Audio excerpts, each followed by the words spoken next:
ఇప్పుడు మీ పెళ్ళైన తర్వాత మా అమ్మ ఎన్నేళ్ళకి పుట్టింది?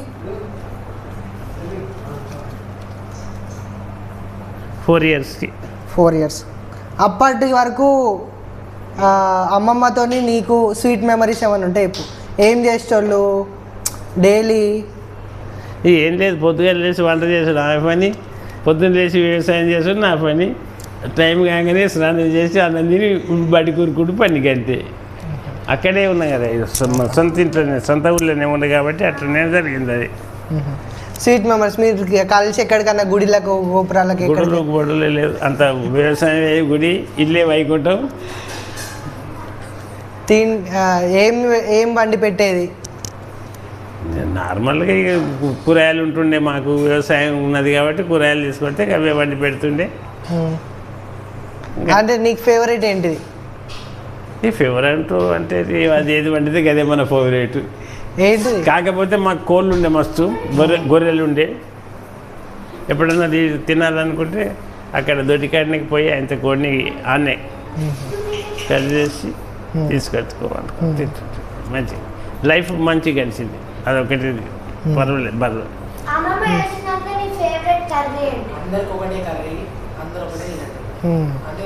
ఉమ్మడి కుటుంబం కాబట్టి ఫేవరెట్ అంటే ఏమి ఉండదు. ఇప్పుడు నువ్వు పెళ్ళైన తర్వాత ఉమ్మడి కుటుంబంలో ఉన్నావా? ఉమ్మడి అందరికి వండి పెట్టేది అమ్మమ్మ నీకు? మా అమ్మ వండుతుండే, ఎప్పుడైనా మా అమ్మమ్మ వండుతుండే. నాకు ట్రాన్స్ఫర్ అయ్యేదాకా ఉమ్మడి కుటుంబమే. తర్వాత ఇప్పుడు వీళ్ళకు ఫంక్షన్ చేస్తావు కదా, అమ్మమ్మకు, పెద్దమ్మకు, మా అమ్మకి, పిన్నికి, చిన్న పిన్నికి శారీ ఫంక్షన్ అదొకటి చేస్తారు కదా, అప్పుడు ఎట్లయింది? ఇక తోటపల్లి కాడ ఉండగానే వీళ్ళకి శారీ ఫంక్షన్స్ అయినాయి. రెండో అమ్మాయి, ఫస్ట్ పెద్ద అమ్మాయిది, రెండో అమ్మాయిది అక్కడనే ఉన్నటువంటి విలేజ్లో ఉన్నటువంటి వాళ్ళందరూ వచ్చిండ్రు. మామూలుగానే పెద్దగా వాడావుడి ఆర్భాటాలు అంటే ఎక్కువ ఉండకపోతుండే. కొత్త బట్టలు తీసుకొచ్చుడు, ఆ ఊళ్ళో ఉన్నటువంటి అదే వేలుమల్లు వాళ్ళు వీళ్ళు వచ్చి అంతే. అంత ఇప్పుడున్నంత ఆర్భాటం లేదు ఎప్పుడు కూడా. అప్పుడు మరి బర్త్డేస్ కాబట్టి బర్త్డే ఫంక్షన్స్ అదొకటి? బర్త్డే ఫంక్షన్స్ అంటే ఏం లేవు. 21st డే పేరు పెట్టుడు, పేరు పెట్టి ఫంక్షన్స్ ఉంది, పేరు పెట్టుడు. లేకపోతే నువ్వు ఫాదర్లా ఉండవు కదా, ఫాదర్ ఏ టైప్ ఆఫ్ ఉండేటోను? అంటే ఎలా ఉండేటోనివి? స్ట్రిక్ట్ ఉండేటోనివా లేకపోతే కొంత స్ట్రిక్ట్ కొట్టేటోనివా? కొట్టుడు పెట్టుడు అంటే ఏం కాదు, కానీ బిహేవియర్ అయితే స్ట్రిక్ట్గా అనేటువంటిది ఉంటుండే. కొంచెం పెద్ద అమ్మాయి మొదట్లో కొంచెం స్కూల్కి వెళ్ళడానికి ఇబ్బంది చేస్తే కొంచెం అప్పుడో ఇప్పుడో దండించడం కూడా జరిగింది. నువ్వు ఫాదర్గా ఎక్స్పీరియన్స్ ఎట్లుండింది? నువ్వు ఫాదర్ అయ్యి వాళ్ళు నిన్ను వదిలిపెట్టి వెళ్ళిపోతారు కదా, అప్పటి వరకు నీకు ఫాదర్ లాగా ఎక్స్పీరియన్స్ ఎట్లుంది? పర్వాలేదు, కలిసిమెలిసి ఉందాం అందరం, ఉన్నంతలో అందరం తృప్తిగా ఒక్కడ కూర్చొని తిందాం. ఒక ఉమ్మడి కుటుంబంలో ఎట్లున్నామో అదే జీవితం అట్లనే కాలం గడిచింది. ఇప్పుడు కూడా ఎవరు లేకపోతేనైతే కన్నపట్టి నీళ్ళు వస్తాయి. అందరు మీరు వచ్చింది కాబట్టి ఇప్పుడు ఎంత సంతోషంగా.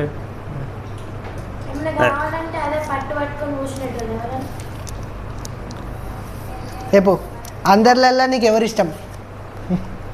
అటు అంటే ఎవరు అనేటువంటిది ఏమి ఉండదు బాబు. ఇప్పుడు మీరు పిల్లలు కాబట్టి మీకు తెలియదు, రేపు మీకు పిల్లలైనా అప్పుడు తెలుస్తుంది.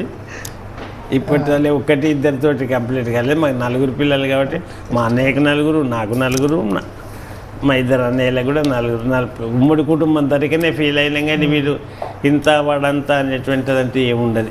90% నాకు తెలిసినంతవరకు. ఇప్పుడు ఫంక్షన్స్ దీపావళి, దసరా ఒకటి సెలబ్రేట్ చేసుకుంటారు. ఎక్కువ దీపావళి అంటూ ఏమి మామూలుగా ఉంటుండే, కానీ మాకు ఇంట్లో జరిగే పెద్ద ఫంక్షన్స్ ఏంటంటే దసరా, తర్వాత సంక్రాంతికి మా అప్పుడు దంచుడే ఉండే, రోకన్లు రోళ్ళతో దంచుడు ఉండే. అప్పుడు ఇప్పటి తరిక సకినాలును ఎక్కువ, సకినాలు, అరిసెలు, గారెలు అటువంటివి ఉంటుండే. సకినాలు అంటే ఇప్పుడు దొరికితే ఒక కిలో పోసుడు కాదు, ఒక 10-20 కిలోలని ఒక నెల రోజుల దాకా తినేవాళ్ళం హ్యాపీగా. తర్వాత ఇంకా మా ఇంట్లో దసరా తర్వాత మా నాన్న వాళ్ళ తండ్రి మా తాతగారి యొక్క తిథి వస్తుండే. ఎప్పుడు అంటే ఆశ్వీజ పున్నమ, దసరా తర్వాత వచ్చే పున్నమ మా తాతగారి తిథి ఉండే. అప్పుడు కూడా మాకు 7 మేనత్తలు, వాళ్ళ పిల్లలు కచ్చరాలు బండ్లు కట్టుకొని వస్తారు. అప్పుడు వచ్చే ఒక వారం 10 రోజుల దాకా ముందు అదొక హడావుడి, అట్లా బాగా జరుగుతుండే. అమ్మమ్మ గురించి నీకు నచ్చిన ఒక 2 విషయాలు 3 విషయాలు చెప్పు. ఏ విషయంలో ఎక్కువ ఈమె నన్ను అర్థం చేసుకుంటుంది, ఎట్లా అనిపించేది నీకు? ఇక అట్లా అది అవంటూ పెద్ద స్పెషలిస్ట్గా ఏముండకపోతుంది, ఎందుకంటే అది ఉమ్మడి కుటుంబం. కాకపోతే ఏంటంటే ఎప్పుడైతే నాకు ఉద్యోగం దొరికి ఇంటికి పోయినో, ఇది నాకు పొద్దున్న లేచి వ్యవసాయం చేసి వచ్చిన తర్వాత టైం టు టైం తిని టైంకి పట్టుకోవాలి కాబట్టి కొంత స్పెషల్గా తొందర వంట పెట్టడము, ఏదో ఒక స్పెషల్గా పెడుతుండే. స్పెషల్ అంటే ఏమన్నది కోళ్ళు మత్తు ఉండే కాబట్టి రోజు 10-20 కోడిగుడ్లు పెడుతుండే మాకు కోళ్ళు. రాగానే దొడికాంచి రాగానే సాయంత్రం పొద్దున్న రాగా 2 పట్టుకొస్తే అవి ఉడకబెట్టి పెడుతుండే. అది జీవితంలో అది ఎట్లా జరుగుతుండేనో కొంతమందికి కొద్దిగా ఇబ్బందికరంగానే ఉండే నేను అక్కడ నివసించడం. అది గత దాని గురించి మనకి. అంటే ఇప్పుడు నువ్వు పొద్దున లేచి వ్యవసాయం పోయి తర్వాత బడికి పోయి మళ్ళీ ఇంటికి వస్తుండే. ఏ పంటలు వేస్తుండే ఎక్కువ వరి, పెసళ్ళు, జొన్నలు ఇటువంటి పంట పండిస్తుంటే వ్యవసాయం మంచిగా అనిపిస్తుండే నీకు? వ్యవసాయం చాలా బాగున్నది, మంచి ఆరోగ్యం. ఇవాళ ఇప్పటి వరకు కూడా ఇంత ఆరోగ్యంగా ఉందంటే ఆ వ్యవసాయం చేసేటంటే మంచి. అంటే ఆవులు వాటితోనే దున్నేటోళ్ళ? ఆవులు ఉండే, మేకలు ఉండే, గొర్రెలు ఉండే, కోళ్ళు ఉండే, 18 పశువులు ఉండే మాకు, బర్రెలు ఆవులు అన్నీ కలిసి.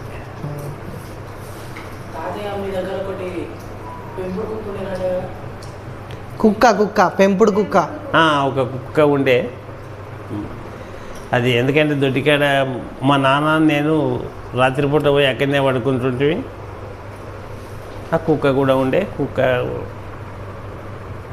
తర్వాత దానికి ఏంటంటే గట్క సల్ల తీసుకుపోయి పొద్దున సాయంత్రం పెడదాం. మంచి నమ్మకమైనటువంటిది. ఇంకా మీ పిల్లలకు మీరు ఏం ప్రిన్సిపల్ నేర్పించారు? ప్రిన్సిపల్స్ అంటే వాళ్ళు ఇట్లా పెరగాలి, ఈ రకంగా ప్రవర్తించాలి, ఇట్లా చెప్తావు ఫాదర్గా. మంచిగా అందరితో కలిసి మెలిసి ఉండాలి, ఎవరితో ఇబ్బందులు పెట్టద్దు, మనం ఇబ్బంది పడద్దు అనేటువంటి విషయం. అది అందరి పిల్లలకు చెప్పినట్టు ఈ పిల్లలకు నా పిల్లలు నీ పిల్లలు అనేటువంటిది ఏం లేదు. స్కూల్లో ఉన్న పిల్లలంతా నా పిల్లలు అనే ఆలోచనే ఉంటుండే కాబట్టి ఆ పిల్లలు ఇప్పటికి కూడా అదే భావంతో వస్తారు ఎప్పుడన్నా దేనికైనా. అంటే ఈ టైంలో నువ్వు మీకు శాలరీ పెరుగుడు కానీ ఒక ప్రమోషన్ వచ్చుడు కానీ ఏమైనా జరిగినాయా? ఏంటి మన పెళ్ళి అయిన తర్వాత నాకు స్కేల్ ఇచ్చిండ్రు. అంతకుముందు కన్సాలిడేటెడ్ పే అందరు అప్పుడు. తర్వాత పెళ్ళి అయిన తర్వాత స్కేల్ ఇచ్చి జీతం పెరిగింది అప్పుడు. తర్వాత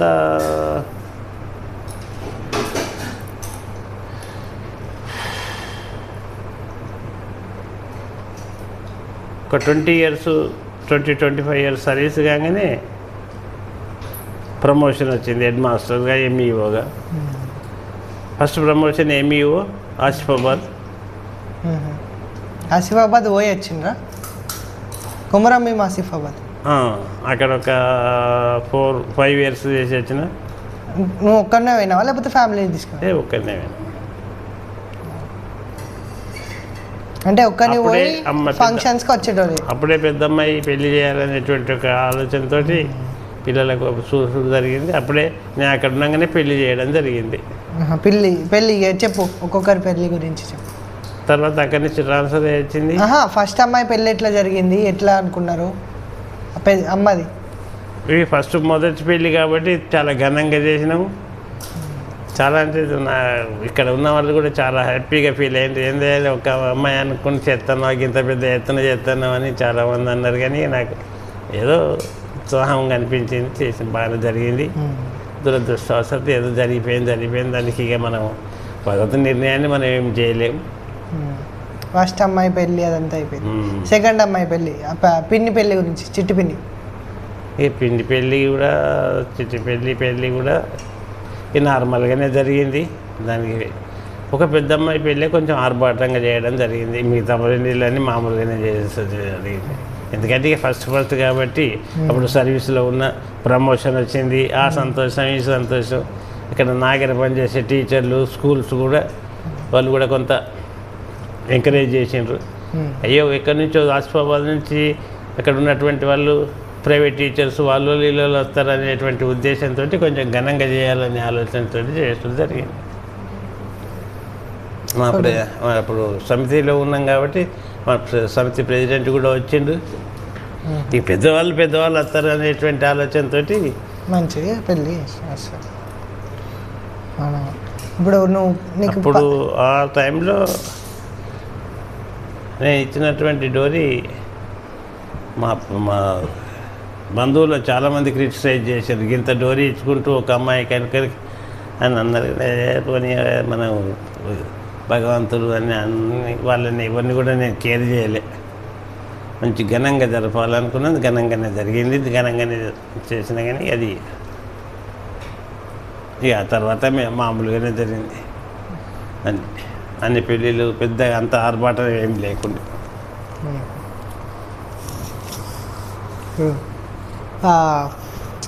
పైసలు వస్తాయి కదా నీకు, శాలరీ అదొకటి ఇదొకటి పడుతుంది కదా. ఫైనాన్షియల్ మేనేజ్మెంట్ అంటే వీటిని ఎట్లా ఖర్చు పెట్టేటోళ్ళు, ఎట్లా సేవ్ చేయాలనుకునేటోని?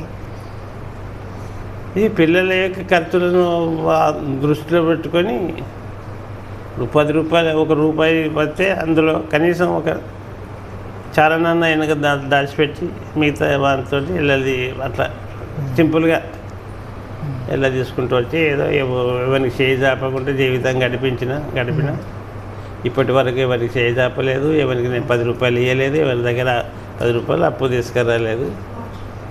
ఇట్లనే జరగాలి భగవంతుడు అని మొక్కి చేసే జీవితం ఎప్పుడు తీసుకుపోతామని భగవంతుని ప్రార్థిస్తాను. దర్శనం